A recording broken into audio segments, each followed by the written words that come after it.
여러분들은 하나님이 사람을 통해서 역사하신다는 사실을 믿으십니까? 제가 제대 후에 신학교를 복학을 해야 될까 말까 고민을 한참 하고 있었습니다. 복학을 한다는 얘기는 목회를 계속 한다는 얘기고, 복학을 하지 않는다는 얘기는 목회를 그만둔다는 얘기죠. 그때 저한테 두 분이 똑같은 인사이트를 주시는데 아주 공통점이 있었습니다. 복학을 해야 되나 말아야 되나 한참 고민하고 있을 때 놀 수는 없고, 그래서 아르바이트로 일을 했는데, 제가 했던 그 당시에 했던 98년도 연말에 했던 그 일이 뭐였냐면, 누수탐지 혹시 아시나요? 누수탐지? 그게 이제 큰 뭐 관을 교체하고 이런 게 아니라 집 아파트나 일반 가정에 물 새는 거 이게 찾아내 가지고 그거 땜질하고 그 관 교체하는 그건데, 그러니까 이제 그 많은 사람이 필요한 게 아니라 기사님이 있고, 저는 그 당시 이제 시다로서 그 일을 했습니다. 시다가 무슨 말인지 아시죠? 근데 일본 말인 줄 알았어요, 저거. 근데 이게 시닫다라는 일본 말이 시다발이라는 우리나라 말로 읽혀져서 국어사전에 시다는 일하는 사람을 도와주는 사람을 일컫는 말이 시다가 됐더라고요. 아무튼 제가 그 기사님하고 둘이 이렇게 왔다 갔다 하면서 대전에서 그런 일을 조금 하고 있었는데, 이 기사님이 딱 그 풍기는 인상과 그 용모가 범상치 않았어요. 그러니까 이런 거죠. 제가 뭐 일에 대해서 뭐 차별과 구별을 두는 건 아니지만, 이런 일을 하실 분은 아닌 것 같은데라는 생각이 드시는 그런 용모였어요. 말도 얼마나 점잖하게 하시는지 몰라요. 근데 하루는 이분이 저한테 그렇게 얘기하시더라고요. 혹시 자네 교회는 다니나? 이렇게 물으시더라고요. 제가 뭐 하던 사람이라고요? 신학생이라고 차만 말은 못하고 네, 교회 다닙니다 이렇게 했더니, 자기가 다음 주에 주일날 헌금 특송을 한대요. 그래서 자기네 교회에 꼭 오라는 거예요. 근데 그분이 다니시던 출석하시던 교회가 어디냐면, 지금은 없어졌어요. 왜냐하면 예전에 그때만 해도 목원대학교가 목동에 있었고, 그 당시 이제 많은 이제 가난한 신학생들이 저쪽 목동보다는 이 뒤쪽 용두동 쪽인데, 거기에 이제 조그만 개척교회들이 많이 있었는데 그 중에 한 교회인 거예요. 지금 보니까 없어졌더라고요. 아파트가 지금 들어섰는데 그 자리에. 그 주일날 이제 오라고 하니까 또 갔죠, 그분이. 근데 헌금 특송을 하시는데, 교회가 그렇게 크지 않고 한 10몇 명 정도 이렇게 예배 드리시는, 주일 예배를 드리시는 작은 교회였어요. 헌금 특송을 하시는데 그 찬송을 하시는 거예요. 오늘 아침에 제가 원래 특세 말씀의 이 결론은 이걸 하려고 했는데 제가 시간이 없어서 말씀을 못 드린 내용이 이거예요. 우리 오늘 아침에 104장 불렀잖아요. 곧 오소서 임마누엘. 혹시 여러분들은 잘 아시지만 우리 밑에 세대들은 잘 몰라요. 저도 그 찬양을 그때 배웠어요. 근데 그 찬양의 가사에 결론이 뭐냐면, 기뻐하라 이스라엘 곧 오시리오 임마누엘. 기뻐하라라는 찬양인데, 제가 이 분하고 언젠가도 요 또 비슷한 얘기를 한번 한 적이 있었는데, 비슷한 시기에 두 분이 똑같은 노래를 부르시는 거예요. 비슷한 경험을 했는데 똑같은 찬양을 저한테 들려주셨어요. 그러면 여러분, 2라는 숫자는 항상 뭐라고요? 성경에서 증인의 숫자라고 그랬잖아요. 한 번은 우연히 그럴 수 있지만 두 번은 뭐 한 거예요? 그러니까 성경에도 보면 기뻐하라 기뻐하라, 감사하라 감사하라, 이거는 강조한다라고 말씀드린 것처럼 뭔가 저한테 굉장히 강조하는 임팩트가 저한테 오는 거예요. 근데 그 두 분의 공통점이 뭐냐면, 첫 번째, 자신의 인생 18번이 이 노래예요. 그런데 그 두 분의 공통점은 또 뭐냐면, 똑같이 IMF로 인해서 쫄딱 망해가지고 도망 하다가 온 곳이, 한 분은 외국이고 한 분은 거기였어요. 대전이었어요. 그러면서 이제 벌면 어떻게 하는 거예요? 다 이제 집에다 이렇게 보내는. 근데 또 하나의 공통점이 뭐냐면, 이 두 분이 이 노래를 부르면서 기뻐하라라는 가사인데 다 우시면서 노래를 불러요. 근데 제가 마지막으로 이 두 분의 공통점을 어디에서 찾고 싶냐면, 똑같은 고백을 하시는데 찬송이 끝난 다음에 내가 내 인생에서 가장 큰 기쁨은 예수 믿은 겁니다 라고 하시는 거예요. 내 인생의 가장 큰 기쁨은 예수 믿은 겁니다. 여러분들은 어떠세요? 제가 오늘 그래서 이 특세 말씀을 전하고 이 내용을 이제 마지막으로 결론을 내리려고 했는데 제가 시간상 못 내렸는데, 한번 이 찬양을 한번 같이 한번 불러보시죠. 반주 안 해주셔도 돼요. 그냥 우리 생목으로 한번 불러보도록 하겠습니다. 아시는 분 같이 한번 따라해봤으면 좋겠고요. PPT 1절만 한번 불러볼게요. 네. 함께 찬양해 보겠습니다. 고도소서 임마누엘 오 구하소서 이스라엘 그 포로 생활 고달파 메시아 기다립니다. 기뻐하라 이스라엘 고도시리요 임마누엘. 제가 이 찬양을 그때 배우면서 제가 위로를 받았을까요? 안 받았을까요? 그때가 어떤 때라고요? 신학교를 가야 되나 말아야 되나 고민하고 있는데 이분들이 이런 노래를 저한테 들려주시는 거예요. 그러면서 똑같이 무슨 고백을 하신다고요? 내 인생의 가장 큰 기쁨은 예수를 믿은 거래요. 그분들의 행세와 그분들의 지금 형편은 뭐 하나 제대로 되는 것 없어요. 다 망하셔서 결국 인생의 벼랑 끝에서 몰려서 결국 할 수 있는 거라고는 그것밖에 없었는데, 그분들이 고백하는 게 내 인생의 가장 큰 기쁨은 오직 예수 믿은 겁니다. 그래서 제가 그때 다시 신학을 해야 되겠다라는 결단을 또 하게 됐고, 물론 그 사건도 있었고 또 가장 큰 사건은 실질적으로 또 제가 나중에 또 말씀을 드리겠지만 저 신학교 동기가 저를 이제 인도에서 더 이제 그랬던 것도 있지만, 그래서 제가 그분들을 보면서 여러분들에게 이렇게 정리를 해드리고 싶습니다. 그때 제가 생각했던 게 그거죠. 우리 그리스도인들에게 잘 산다는 기준이 뭘까? 우리 그리스도인들이 잘 산다는 기준이 뭘까?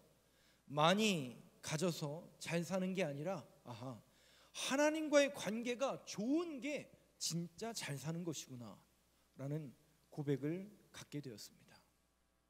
저와 여러분들에게 강림절이 되었습니다. 이제 저희는 보통 대강절, 대림절, 성탄절을 앞두고 대강절, 대림절이라고 하는데 정식 용어로 감리교에서는 강림절이라는 용어를 씁니다. 주님이 이 땅에 오실 것을 기대하고 소망 가운데 맞이하는 대강, 대림, 강림절을 우리가 맞이하고 있는데, 과연 우리가 이 강림절에 하나님의 말씀을 묵상하면서 제가 오늘 새벽에도 여러분들에게 화두로 던진 것처럼 정말 우리가 신앙생활하면서 가장 큰 기쁨이 뭘까를 다시 한번 생각해 보시고 묵상하고 또 회복되어질 수 있는 저와 여러분들의 모습이 되길 간절히 소망합니다. 내 인생의 가장 큰 기쁨이 예수 믿은 겁니다. 이 고백이 오늘 저와 여러분들의 고백이 되길 간절히 소망합니다. 저는 그때 당시 신학을 해야 되냐 말아야 되냐 낙심하고 있었지만, 오늘 본문의 사도 바울은 하나님의 일을 감당하고 있는데 낙심하고 있었어요. 사건은 이런 겁니다. 이제 두 가지 어려움이 이제 그에게 닥쳤는데, 3차 전도 여행 도중에 에베소 교회에서 사역을 하다가 누구를 만나게 되냐면, 열심히 이제 에베소에서 사역이 잘 되고 있었어요. 두란노 서원에서 하나님의 말씀을 전하고 또 교역자들을 많이 만들어내고, 그런데 어느 날 교회의 장로들이 몰려왔는데 그게 누구냐면 바로 바다 건너 고린도 교회 장로들이 에베소에 있는 사도 바울에게 온 거예요. 그러면서 목사님 큰일 났습니다. 뭐가 큰일 났다는 거예요? 교회가 큰일 났습니다. 무슨 교회? 고린도 교회 큰일 났습니다. 네. 바울파, 게바파, 예수파, 아볼로파 교회가 사당 분열이 났고요. 은사 많은 사람들이 막 들어와가지고 막 이렇게 소리 지르고 이렇게 하고 교회를 혼란스럽게 하고요. 이런 갖가지 막 문제들이 지금 고린도 교회에 이렇게 많으니 목사님 어떡합니까? 그래서 사도 바울이 어떻게 해요?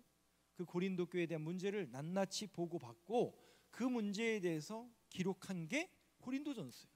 그냥 보내는 게 아니라 장로들 편에 보내면 이게 좀 증명이 안 될 것 같아서 사도 바울이 총애하고 인정받는 디도라는 사람을 함께 이 고린도전서를 써서 보낸 거예요. 자, 그런데 보내고 났는데 문제가 생겨요. 두 가지 문제가 생기는데 무슨 문제가 생기냐? 보내고 났는데 그 에베소의 사역이 또 쫓겨나요. 사도 바울은, 우리는 제가 새벽에도 몇 차례 말씀드렸지만 사도 바울이 전도를 잘했나요, 못했나요? 그냥 우리는 알고 있기를 잘했고 유능하고 대단한 사람으로 알지만 그 당시 사도 바울은 잘 되는 적이 실질적으로는 별로 없었어요. 맨날 쫓겨다니고 잡히고 감옥 갇히고. 그런데 지나고 보면 교회가 세워져 안 세워져요? 아니, 신기하게 교회가 세워지고 사역자들이 나타나고 말씀으로 변화되는 사람들이 나중에 나타나는 거죠. 에베소에서도 데메드리오, 여러분 사도행전 20장에 보면 기억나실 거예요. 19장 20장에 보면 데메드리오라는 은장색 뭐 하는 사람이냐면 이방 우상 만드는 사람이에요. 그런데 에베소에 믿는 사람들이 많이 늘어나니까, 예수 믿는 사람들이 많이 늘어나니까 당연히 우상을 내던지고, 옛날에 믿었던 그런 드라빔 이런 거 다 버리니까 이거를 생업으로 하는 사람의 입장에서 이거 큰일 날 거지. 야, 이거 큰일 났다. 그래서 어떻게 해요? 교회를 공격하죠. 누구를 공격하냐면 바울을 타켓으로 삼아야겠다. 그래서 바울을 타켓으로 삼아서 아데미여 아데미여 소리를 치면서 소동을 일으켜서 결국 거기에서 사역을 못하고 쫓겨나갑니다. 밖으로는 결국 또 사역이 쫓겨나가는 그런 형국이었고, 이 고린도 교회의 문제를 고린도 전서와 디도를 통해서 보냈는데 답이 와야 하나요? 이게 또 안 온단 말이죠. 지금처럼 뭐 카톡이 있는 것도 아니고 전화가 있는 것도 아니고 뭐 SNS가 있는 것도 아니고. 그러니 마음은 답답한데 고린도 교회가 잘 되고 있나? 문제가 해결이 됐나? 근데 이제 많은 신학자들이 공통된 의견 속에서 왜 사도 바울이 이때 많이 불안했을까는 뭐냐면 고린도 전서 때문에 그래요. 그럼 고린도 전서가 뭐가 문제냐? 고린도 전서를 우리는 한글로 보고 있지만 고린도 전서의 문제가 뭐냐면 그 교회의 문제를 사도 바울이 지적하면서 그렇게 하면 된다 안 된다? 안 돼. 이게 굉장히 강한 어조예요. 그래서 고쳐라, 그렇게 하지 마라 라는 굉장히 강한 어조입니다. 조금 더 우리식으로 한번 표현해 볼까요? 우리가 신앙인으로서, 또 신앙의 선배요, 또 신앙의 직분자로서 신앙이 약한 사람들이 있잖아요. 그래가지고 이 사람들의 신앙의 모습과 그런 모습들이 어떤 때 보면은 교만하고 건방지고 저 사람 저러면 안 되는데, 그럼 어떻게 해요? 얘기해야 돼, 말아야 돼요? 네? 하지 마요? 그럼 안 하면 모르는데 그 사람. 그러면 우리가 또 해야 되나 말아야 되나 고민하다가 한단 말이죠 또. 그러면 그거를 온전히 받아들이면 좋을 텐데 이게 온전히 받아들이는 것보다 대부분 오히려 더, 그러니까 인간관계라는 게 여러분 이렇습니다.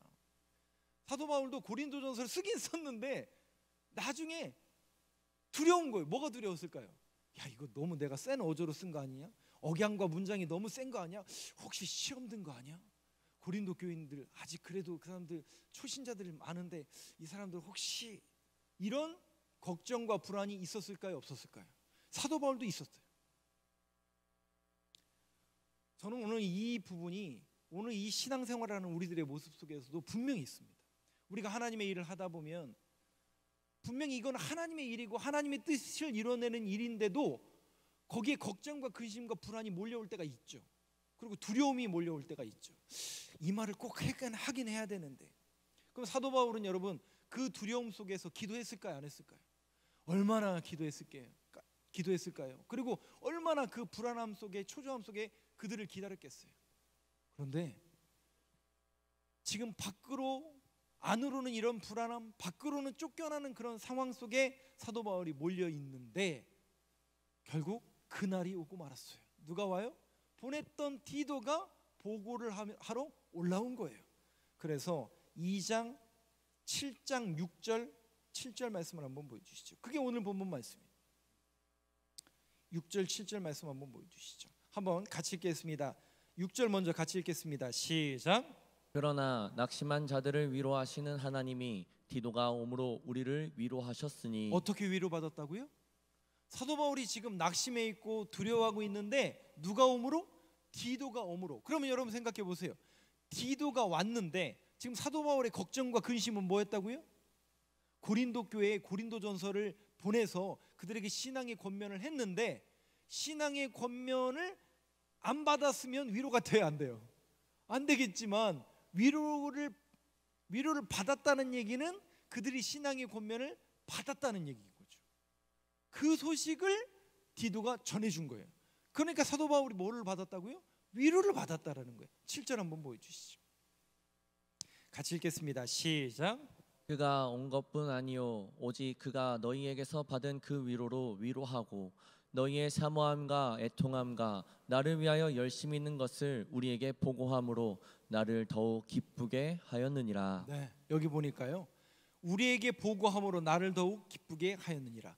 위로하고 너희의 사모함과 애통함과 나를 위하여 열심히 있는 것을. 그러니까 이 고린도 교회 안에서도 파가 있었다고 그랬잖아요. 바울을 인정하는 파, 또 인정하지 않는 파. 바울은 또 사도권이 문제였잖아요. 그 사람 사도 아니래. 옛날에 사도 바울은 기독교인들을 잡아가던 사람들이래. 그 사도 바울이 거짓말한 거야. 이런 루머나 그 사도 바울을 공격하는 이야기들이 고린도 교회에 많았다는 얘기죠. 그런데 디도가 와서 보고하는 게 사도 바울이 고린도전서를 통해서 그들의 신앙적인 문제를 권면했고 그 말을 듣고 자복하고 통회하고 회개했다라는 보고를 준 거예요. 그러니까 사도 바울이 뭘 얻었다고요? 위로를 얻었다. 저는 이 부분에서 저와 여러분들이 한번 딱 생각해 보셔야 됩니다. 뭐냐? 기도하고 성령의 인도하심을 따라 우리가 기다리는 것 중요합니다. 사도 바울도 분명히 그런 믿음의 고백으로 기다렸을 거예요. 근데 여러분 잘 보세요.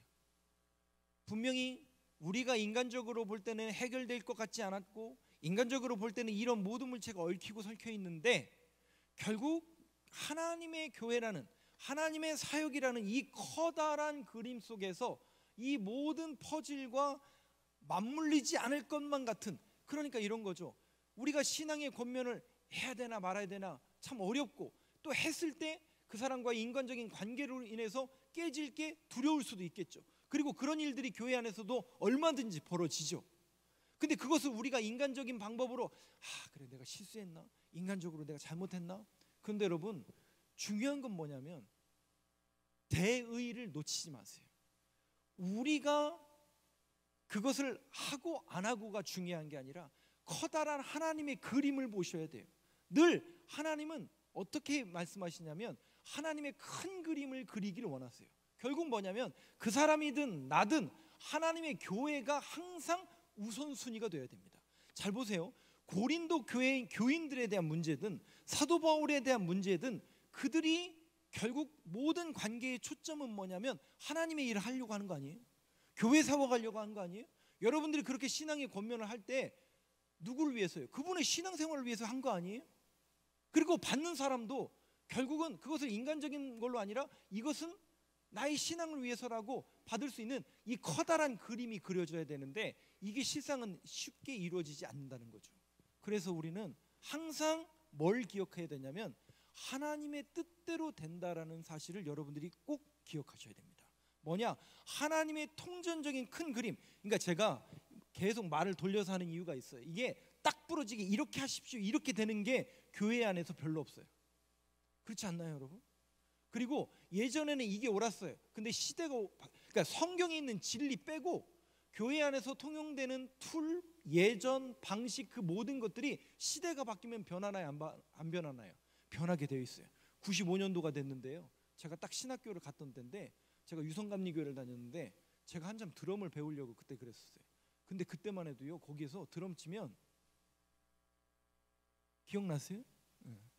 네. 마귀의 음악이라고 그래가지고 드럼 못 치겠었어요. 그게 불과 95년도에도 그랬었어요. 이게 근데 지금은 다 어느 교회든지 다 하잖아요. 저렇게 논다라는 게 이 강대상에 저렇게 저런 부스를 놓는다는 게 불과 몇 년 안 된 거 여러분도 잘 아시잖아요. 오래된 교회일수록 지금도 뭐 고신이나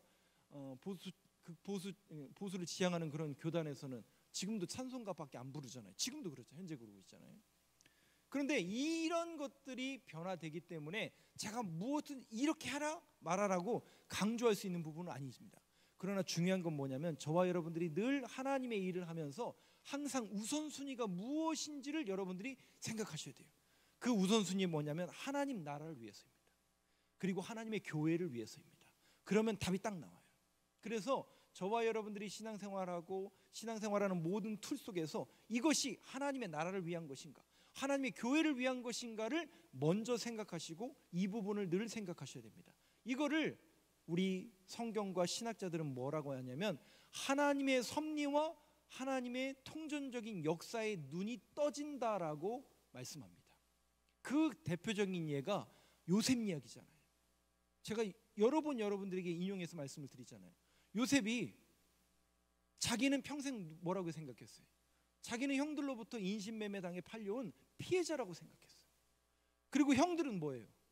가해자라고 생각했던 거예요. 그런데 어느 날 나는 피해자고 저들은 가해자라고 했던 그 가해자들이 이제 요셉은 총리가 됐고 그 가해자들이 지금 뭐 하고 있어요? 내 앞에 엎드려서 절하며 곡식을 요구하고 있는 거예요. 그때 여러분 창세기 잘 보면 요셉이 딱 내가 당신들이 팔아넘긴 동생이라고 얘기하지 않고 통역관을 둬서 계속 통역하게 하잖아요. 근데 통역관을 해서 이야기하지만 요셉 입장에서는 형들끼리 하는 얘기를 알아먹을까요? 못 알아먹을까요? 당연히 알죠. 근데 형들이 무슨 얘기예요? 놀랍게도 형들이 무슨 얘기를 하냐면 안 됩니다. 베냐민 꼭 데리고 가야 됩니다. 왜? 우리의 아버지가 그렇게 사랑하고 애지중지하는 그 아들입니다. 근데 여러분 베냐민은 누구의 동생이기도 해요? 요셉의 자신의 어머니 라헬과 그러니까 친부모의 친엄마의 아들이기도 한 거죠. 그러니 이게 요셉 입장에서는 베냐민이 얼마나 가까운 그런 거예요. 근데 그때 요셉의 눈이 열려요. 뭐가 열리냐면 자기는 평생 피해자고 저들은 가해자라고 생각했는데 그때 깨닫게 되는 게 뭐냐면 저 형들도 피해자라는 생각을 그때 하게 됩니다. 무슨 피해자요? 여러분 잘 아시는 것처럼 요셉은 채색 옷 입었잖아요. 사랑하는 아버지가 누구를 편애해요? 라헬에서 난 요셉하고 베냐민만 자기 아들 취급하잖아요. 그러면 여러분 생각해 보세요. 그 아들 다른 10명의 아들은 아들 아니에요? 똑같은 아들인데 편애하니 그 형들은 얼마나 아버지의 사랑을 갈구하고 언제쯤 나를 한번 안아주실까? 언제쯤 한번 내 이름을 불러주실까? 그러면서 자라면서 누굴 보면서 이 아기 요셉 보면서 왜 쟤만 저렇게 편애를 당할까? 그 생각을 요셉이 하면서 저들도 피해자였구나. 가해자와 피해자의 이 담이 거기에서 무너지더라고요. 그리고 딱 무릎을 치면서 결국 형들하고 화해하면서 뭐라고 고백합니까? 하나님이 생명을 살리기 위해서 나를 여기로 보내셨습니다. 평생 피해자이고 자기는 왜 총리의 자리에 열심히 살았겠죠. 그 누구보다도 열심히 살았겠죠. 왜? 이 기구한 운명을 극복하기 위해서 누구보다도 열심히 살았고 누구보다도 그렇게 살았던 요셉 아닙니까? 그래서 내가 노력해서 그 자리에 오른 줄 알았는데 그 하나님의 주권과 통전적인 역사에 눈이 딱 뜨이고 나니까 이 모든 게 누가 큰 그림을 그리고 계신 거예요? 하나님이 그리고 계시는구나. 그 하나님의 섭리에 눈이 열리는 저와 여러분이 되시길 간절히 소망합니다. 거기에 피해자도 가해자도 막힌 모든 담도 다 무너지더라고요. 정말 우리가 그리스도인으로서 진정한 위로는 바로 여기에서 오더라고요. 하나님의 나라, 하나님의 역사를 생각하면 그 모든 것이 결국 별로 그렇게 중요한 게 아니더라고요. 그때는 그거 아니면 막 목숨처럼 목소리 내고 이랬던 것도 시간 지나고 나면 다 내려놓고 포기하게 되더라고요. 가장 우선순위는 뭐라고요? 하나님의 나라, 하나님의 교회를 위해서라면 여러분 내려놓을 수 있는 믿음의 고백, 결국 하나님의 섭리에 눈이 열릴 수 있는 그 믿음의 고백이 항상 저와 여러분들에게 열려지길 간절히 소망합니다. 그러려면 실상은 쉽지 않아요. 그때까지 시간이라는 게 필요하잖아요. 그죠? 우리가 제일 어려운 게 뭐예요? 신앙생활하면서 기다리는 거 제일 못하잖아요.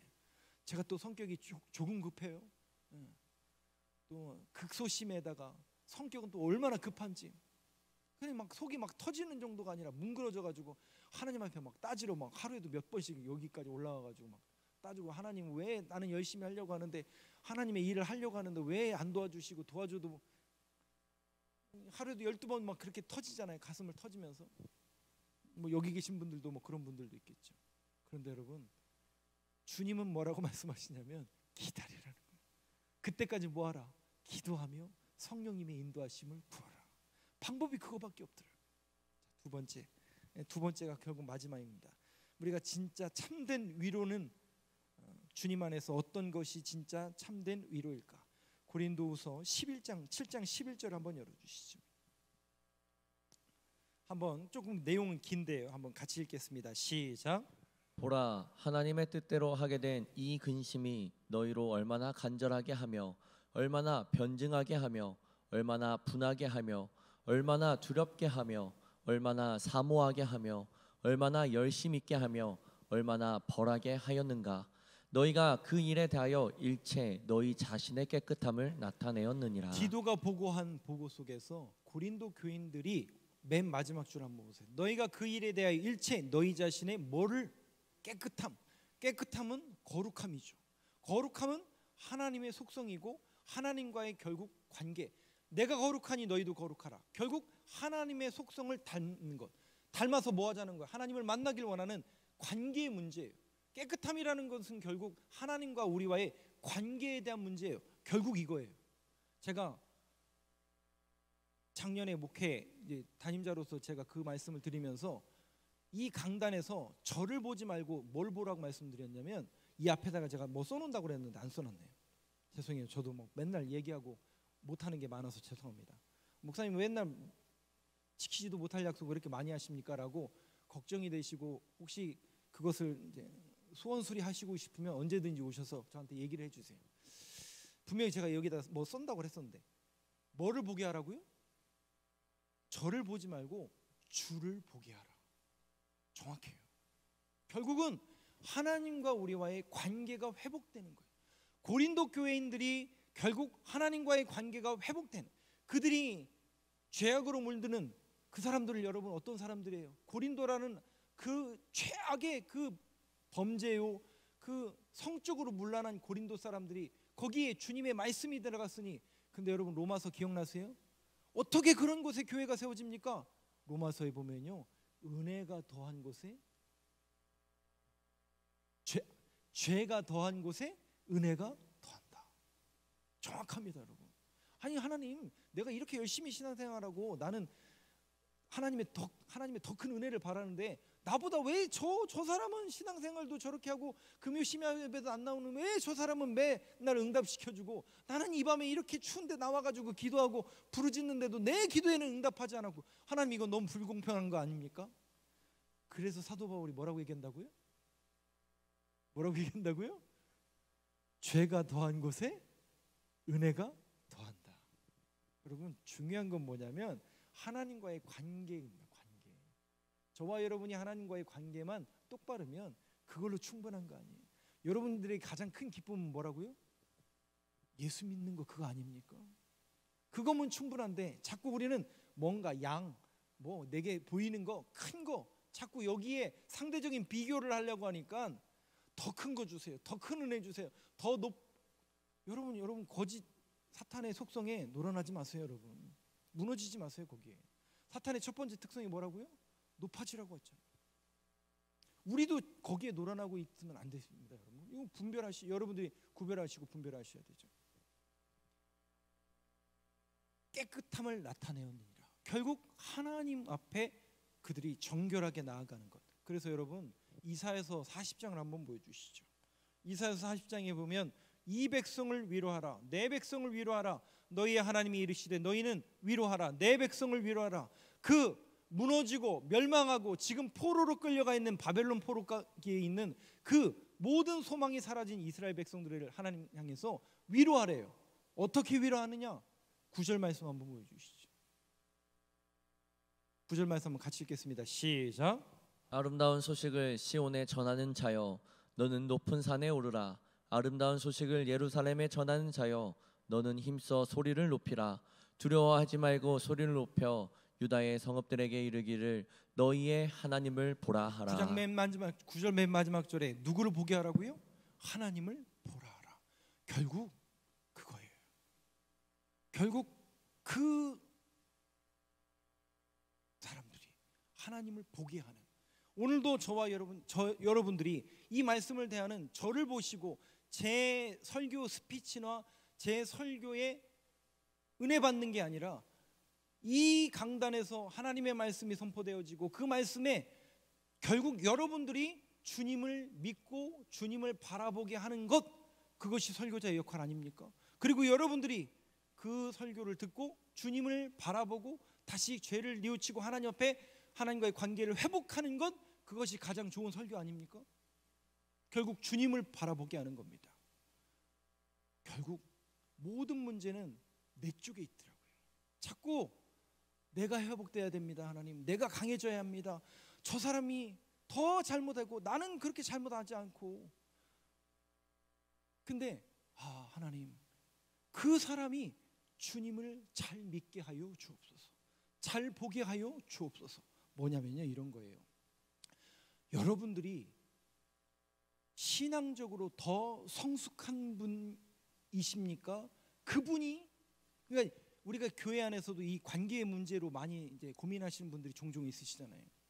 그러면 그 관계의 문제 속에서 그분이, 나와 문제를 겪는 그 사람이 신앙이 큽니까? 여러분이 큽니까? 여러분이 더 크시죠. 그러면 여러분이 더 크다라는 것은 여러분들이 부모가 된다라는 얘기예요. 근데 여러분 보세요. 여러분들이 여기 이제 부모님들이 거의 대부분 앉아 계신데, 부모의 입장에서 자녀들과의 그런 문제 속에서 자녀들이 나에게 선물 갖다 주고 존댓말 써주고 내가 시키는 대로 다 하는 것도 내게 기쁨이고 위로가 될 수도 있지만, 그 자녀를 여러분들이 키우시고 여러분들이 자녀와 함께 생활하시면서 자녀가 나에게 가장 큰 궁극적인 위로는 뭡니까? 진짜 위로는 뭐예요? 월급의 11조를 나한테 바치는 것이고 없던 나한테 부족한 거 채워주는 게 위로인가요? 그것도 위로가 되는 분도 있을 수 있지만, 자녀로서, 부모의 입장에서 자녀로서 가장 큰 위로는 그 자녀가 자녀로서의 삶을 충실하게 살아가는 게 위로 아니에요? 그게 진짜 위로 아니에요? 그렇잖아요. 이 시대와 이 세상 속에서 정상적으로 또 신앙인으로서, 그게 여러분, 그게 진짜 위로 아니에요?